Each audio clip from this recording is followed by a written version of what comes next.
बंधु माने आजिर एही कार्यक्रम को आपण मानकु स्वागत। आजिर एही कार्यक्रमटी तुला राशि व्यक्ति विशेष मानक पई बहुत गुरुत्वपूर्ण अटे, बहुत ही खास अटे। कारण तुला राशि व्यक्ति विशेष मानकर जीवन एही चंद्र ग्रहण ठारू एक नुआ मोड़ नेबा पई जाउछि। आपणक जीवन रे अनेक परिवर्तन आसीबाकु जाउछि। तो बंधु माने आपण निजर गुरुत्वपूर्ण समय मध्यरु 10 मिनिट समय निज पाई दियंतु एवं निजर भविष्यत विषय जानतु।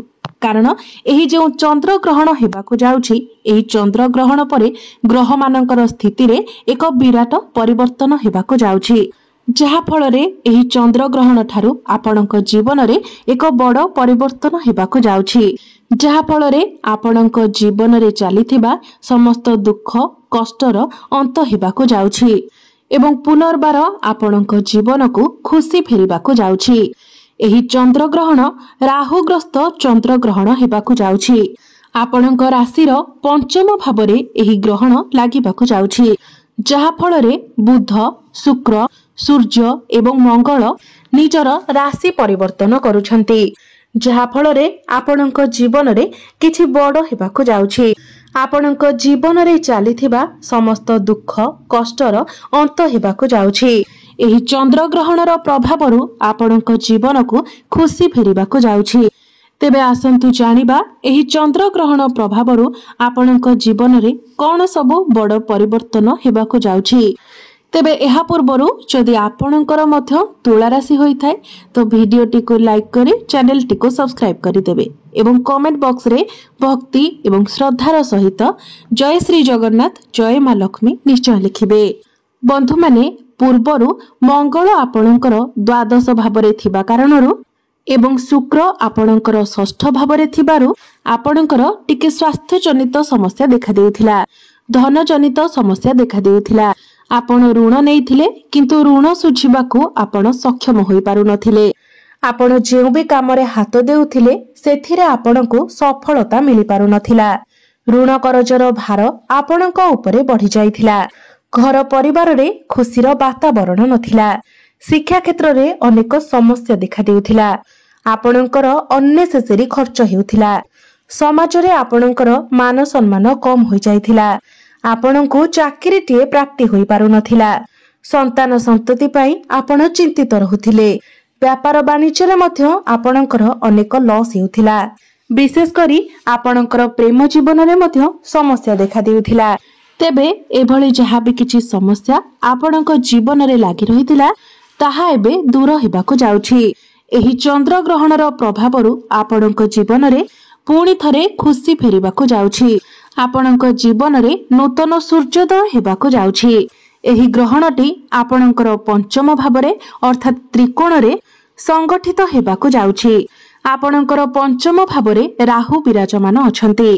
तो आपणकर प्रेम जीवन रे पूर्वरु जदि किछि समस्या लागि रहिथिला, आपणक मध्यरे जदि कथावार्ता बंद होई जायथिला, मनांतर मतांतर थिला किबा आपणक मध्यरे जदि ब्रेकअप होई जायथिला तो पुनर्बार आपणक मध्यरे कथावार्ता हेबो, पैचअप हेबार संजोग बनुछि।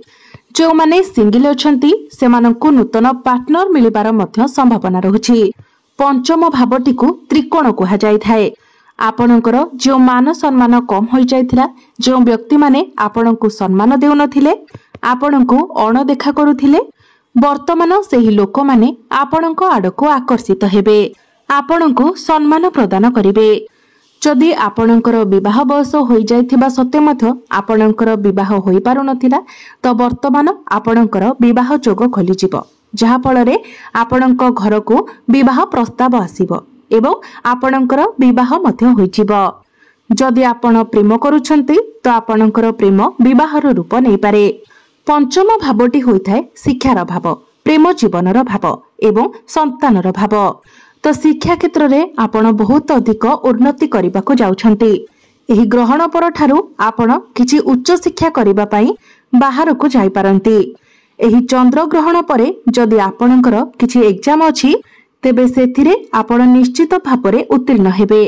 कॉम्पिटिटिव एग्जाम प्रतियोगिता सरकारी परीक्षा रे आपणको आकस्मिक भाବରେ सफलता प्राप्ति हेबो। पाठ पढारे आपण किछि बड़ डिसिजन नै पारंती, बड़ परिवर्तन करि पारंती। ଆପଣଙ୍କର ପାଠ ପଢ଼ାରେ ଆଗ୍ରହ ବଢ଼ିବ। ଗୁରୁ ଆପଣଙ୍କର ନବମ ଭାବ ଅର୍ଥାତ୍ ଭାଗ୍ୟ ଭାବରେ ରହି ଆପଣଙ୍କର ପଞ୍ଚମ ଭାବକୁ ଦେଖୁଛନ୍ତି। ତ ପ୍ରେମ ଜୀବନ ଏବଂ ଶିକ୍ଷା କ୍ଷେତ୍ରରେ ଆପଣଙ୍କୁ ବହୁତ ଅଧିକ ସଫଳତା ପ୍ରାପ୍ତି ହେବ। ଗୁରୁ ଆପଣଙ୍କର ଭାଗ୍ୟ ଭାବରେ ରହି ପୁନର୍ବସୁ ନକ୍ଷତ୍ରରେ ଚଳନ କରୁଛନ୍ତି, ଯାହା ଫଳରେ ଆପଣଙ୍କର ଭାଗ୍ୟ ମଜବୁତ ହେବ। ଏହି ଗ୍ରହଣ ପରେ ଆପଣ ନିଜେ ଦେଖିବେ ଯେ ଭାଗ୍ୟ ବଳରେ ଆପଣଙ୍କୁ ସମସ୍ତ କ୍ଷେତ୍ରରେ ସଫଳତା ପ୍ରାପ୍ତି ହେବ। ଆପଣଙ୍କର ଅଟକି ରହିଥିବା ସମସ୍ତ କାର୍ଯ୍ୟ ଆଗକୁ ବଢ଼ିବ। ଭାଗ୍ୟ ବଳରେ ଆପଣ କିଛି ବଡ଼ କାର୍ଯ୍ୟର ଆରମ୍ଭ କରିପାରନ୍ତି, କିଛି ବଡ଼ ଇନଭେଷ୍ଟମେଣ୍ଟ କରିପାରନ୍ତି କିମ୍ବା ଘର ପାଇଁ କିଛି ବଡ଼ ଜିନିଷ କିଣାକିଣି କରିପାରନ୍ତି। ଯେଉଁମାନେ ଷ୍ଟକ୍ ମାର୍କେଟ, ସେୟାର ମାର୍କେଟ ଏବଂ ଟ୍ରେଡିଂରେ କାମ କରୁଛନ୍ତି ସେମାନଙ୍କୁ ଆକସ୍ମିକ ଭାବରେ ଲାଭ ପ୍ରାପ୍ତି ହେବ। ପୈତୃକ ସମ୍ପତ୍ତିରୁ ଆପଣଙ୍କୁ ଲାଭ ପ୍ରାପ୍ତି ହେବ। ପିତାଙ୍କର ସାହାଯ୍ୟ ସହଯୋଗ ଆପଣଙ୍କୁ ପ୍ରାପ୍ତି ହେବ। ଆପଣଙ୍କର ମନ ଧର୍ମ ଆଡ଼କୁ ଅଗ୍ରସର ହେବ। ଧାର୍ମିକ କାର୍ଯ୍ୟକଳାପରେ ଆପଣ ଅଧିକ ସମୟ ଦେବେ। କୌଣସି ଧାର୍ମିକ ସ୍ଥାନକୁ ଆପଣ ଯାତ୍ରା କରିପାରନ୍ତି। ସମାଜରେ ଆପଣଙ୍କର ମାନ ସମ୍ମାନ, ପଦ ପ୍ରତିଷ୍ଠା ଏବଂ ଲୋକପ୍ରିୟତା ବଢ଼ିବ। ଶୁକ୍ର, ଯିଏକି ଆପଣଙ୍କର ରାଶ୍ୟାଧିପତି ଅଟନ୍ତି, ସେ ଆପଣଙ୍କର ଦଶମ ଭାବରେ ଗୋଚର କରୁଛନ୍ତି, ଯାହା ଫଳରେ କର୍ମକ୍ଷେତ୍ରରେ ଆପଣଙ୍କୁ ବହୁତ ବଡ଼ ସଫଳତା ପ୍ରାପ୍ତି ହେବ। ଯେଉଁମାନେ ପୂର୍ବରୁ ଚାକିରି କରିଛନ୍ତି ସେମାନଙ୍କର ଚାକିରି କ୍ଷେତ୍ରରେ ପ୍ରମୋସନ ହେବାର ମଧ୍ୟ ଯୋଗ ବନୁଛି। କୌଣସି MNC କମ୍ପାନୀରୁ ଆପଣଙ୍କୁ ଜବ୍ ଅଫର ଆସିପାରେ। ଆପଣ ଆପଣଙ୍କର କାମ କାର୍ଯ୍ୟକୁ ନେଇ ବିଦେଶ ଯାତ୍ରା ମଧ୍ୟ କରିପାରନ୍ତି। ଆପଣ ନିଜ ହିସାବରେ କାମ କରିବାକୁ ପସନ୍ଦ କରିବେ। ଆପଣଙ୍କ ପାଖକୁ ନୂଆ ନୂଆ କାମ ଆସିପାରେ। ଏହା ସହିତ ସମସ୍ତ ଟାର୍ଗେଟକୁ ଆଚିଭ୍ କରିବାରେ ମଧ୍ୟ ଆପଣ ସଫଳ ହେବେ। ଯେଉଁମାନେ ବେରୋଜଗାର ଅଛନ୍ତି, ଯେଉଁମାନଙ୍କ ନିକଟରେ କୌଣସି ଚାକିରି ବାକିରି ନାହିଁ, ସେମାନଙ୍କୁ ନୂତନ ଚାକିରି ମଧ୍ୟ ପ୍ରାପ୍ତି ହୋଇପାରେ। ଚାକିରି କ୍ଷେତ୍ରରେ ଆପଣଙ୍କର ପ୍ରମୋସନ ହେବା ସହିତ ଦରମା ମଧ୍ୟ ବୃଦ୍ଧି ହେବ। ବନ୍ଧୁମାନେ, ମଙ୍ଗଳ ହେଉଛନ୍ତି ଆପଣଙ୍କର ସପ୍ତମ ଭାବର ଅଧିପତି, ବ୍ୟାପାର ବାଣିଜ୍ୟର ଅଧିପତି। ମଙ୍ଗଳ ଆପଣଙ୍କର ଦ୍ୱାଦଶ ଭାବରେ ଗୋଚର କରୁଛନ୍ତି। ତେବେ ଖୁବ୍ ଶୀଘ୍ର ମଙ୍ଗଳ ଆପଣଙ୍କର ପ୍ରଥମ ଭାବକୁ ଚଳନ କରିବେ। ତ ଏହି ଚନ୍ଦ୍ରଗ୍ରହଣ ପରେ ବ୍ୟାପାର ବାଣିଜ୍ୟ କ୍ଷେତ୍ରରେ ଆପଣଙ୍କୁ ବହୁତ ଅଧିକ ଲାଭ ପ୍ରାପ୍ତି ହେବ। ବ୍ୟାପାର ବାଣିଜ୍ୟରେ ଆପଣ ବହୁତ ଅଧିକ ଉନ୍ନତି କରିବେ। କିଛି ନୂଆ ବିଜନେସ୍ ମଧ୍ୟ ଆପଣ ଷ୍ଟାର୍ଟ କରିପାରନ୍ତି। ଆପଣ କିଛି ପାର୍ଟନରସିପ୍ ବିଜନେସ୍ ଷ୍ଟାର୍ଟ କରିପାରନ୍ତି, ଯାହା ଭବିଷ୍ୟତରେ ଆପଣଙ୍କୁ ଲାଭ ପ୍ରଦାନ କରିବ।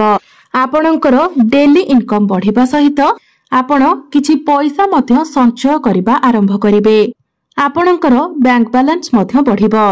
ଆପଣଙ୍କର ବୈବାହିକ ଜୀବନରେ ଯଦି ପୂର୍ବରୁ କିଛି ମତାନ୍ତର ଲାଗି ରହିଥିଲା, କଳି ଝଗଡ଼ା ଚାଲିଥିଲା, ସେସବୁ ଆପଣଙ୍କର ଦୂର ହୋଇଯିବ। ଆପଣଙ୍କର ବୈବାହିକ ଜୀବନ ସୁଖମୟ ହେବ। ଆପଣ ଦୁଇ ଜଣ ମିଶି କିଛି ବଡ଼ ଡିସିସନ୍ ନେଇପାରନ୍ତି। ଫ୍ୟାମିଲି ପ୍ଲାନିଂ କରିପାରନ୍ତି। ଯେଉଁ ଦମ୍ପତିମାନେ ସନ୍ତାନର ଆଶା ରଖିଥିଲେ ସେମାନଙ୍କୁ ସନ୍ତାନ ସୁଖ ମଧ୍ୟ ପ୍ରାପ୍ତି ହେବ। ପ୍ରଥମ ଭାବଟି ହୋଇଥାଏ ସ୍ୱାସ୍ଥ୍ୟର ଭାବ। ତ ଆପଣଙ୍କର ସମସ୍ତ ସ୍ୱାସ୍ଥ୍ୟଜନିତ ସମସ୍ୟା ଦୂର ହୋଇଯିବ। ପ୍ରଥମ ଭାବଟି ହୋଇଥାଏ ଆପଣଙ୍କର ସ୍ୱାସ୍ଥ୍ୟର ଭାବ, ଇମ୍ୟୁନିଟି ସିଷ୍ଟମର ଭାବ। ପୂର୍ବରୁ ଯଦି ଆପଣଙ୍କର କୌଣସି ବି ପ୍ରକାରର ସ୍ୱାସ୍ଥ୍ୟଜନିତ ସମସ୍ୟା ଲାଗି ରହିଥିଲା, ସେସବୁ ଦୂର ହୋଇଯିବ। ଆପଣ ନିଜକୁ ସ୍ୱାସ୍ଥ୍ୟବାନ ଅନୁଭବ କରିବେ। ଯେଉଁମାନେ ଅନଲାଇନର କାମ କରୁଛନ୍ତି, ଡିଜିଟାଲ ମାର୍କେଟିଂର କାମ କରୁଛନ୍ତି, ମଡେଲିଂ କ୍ଷେତ୍ରରେ ଅଛନ୍ତି, ଆକ୍ଟର ଅଛନ୍ତି, ଯେଉଁମାନଙ୍କର ଷ୍ଟେସନାରୀ ସପ୍ ଅଛି, ବିୟୁଟି ପାର୍ଲର ଅଛି, ସେମାନଙ୍କୁ ଏସବୁ କ୍ଷେତ୍ରରେ ବହୁତ ଅଧିକ ସଫଳତା ପ୍ରାପ୍ତି ହେବ। କିଛି ଛୋଟ ମୋଟ ଜାଗାକୁ ମଧ୍ୟ ଆପଣ ଯାତ୍ରା କରିପାରନ୍ତି। ଯେଉଁମାନେ ଫାଇନାନ୍ସ କ୍ଷେତ୍ରରେ ଅଛନ୍ତି ସେମାନଙ୍କୁ ବହୁତ ଅଧିକ ସଫଳତା ପ୍ରାପ୍ତି ହେବ। ଘର ପରିବାରରେ ହସ ଖୁସିର ଲହରୀ ଲାଗି ରହିବ। ପାରିବାରିକ କଳହରୁ ଆପଣଙ୍କୁ ମୁକ୍ତି ମିଳିଯିବ। ଲୋକମାନେ ଆପଣଙ୍କର ବାଣୀ ଦ୍ୱାରା ଆପଣଙ୍କ ଆଡ଼କୁ ଆକର୍ଷିତ ହେବେ। ବଡ଼ ଭାଇ ଭଉଣୀମାନଙ୍କର ସପୋର୍ଟ ଆପଣଙ୍କୁ ପ୍ରାପ୍ତି ହେବ। ଯେଉଁମାନେ ଋଣ କରଜ ନେଇଥିଲେ କିନ୍ତୁ ଋଣ କରଜ ଶୁଝି ପାରୁନଥିଲେ, ତ ଏହି ଗ୍ରହଣ ପରେ ସମସ୍ତ ଋଣ କରଜକୁ ଶୁଝିବାରେ ମଧ୍ୟ ଆପଣ ସକ୍ଷମ ହେବେ। ମାଙ୍କ ସହିତ ଆପଣଙ୍କର ସମ୍ପର୍କ ବହୁତ ଭଲ ରହିବ। ପୂର୍ବରୁ ଯଦି ଆପଣଙ୍କର ମାଙ୍କର ସ୍ୱାସ୍ଥ୍ୟରେ କୌଣସି ପ୍ରକାରର ସମସ୍ୟା ଲାଗି ରହିଥିଲା, ତ ସେସବୁ ସ୍ୱାସ୍ଥ୍ୟଜନିତ ସମସ୍ୟା ମଧ୍ୟ ଦୂର ହୋଇଯିବ। କୌଣସି ଗୁପ୍ତ ସ୍ରୋତରୁ ଆପଣଙ୍କୁ ଧନ ମଧ୍ୟ ପ୍ରାପ୍ତି ହୋଇପାରେ। जो माने रिसर्च लाइन रे अछंती ज्योतिष विद्या करूछंती ए सब क्षेत्र रे सेमानंको बहुत अधिक सफलता मिलिबो। सेमानंको पई समय बहुत भल रहुछि। जो माने विदेश यात्रा करबाको चाहुथिले सेमानंकर विदेश यात्रार इच्छा मध्य पूर्ण हेबो।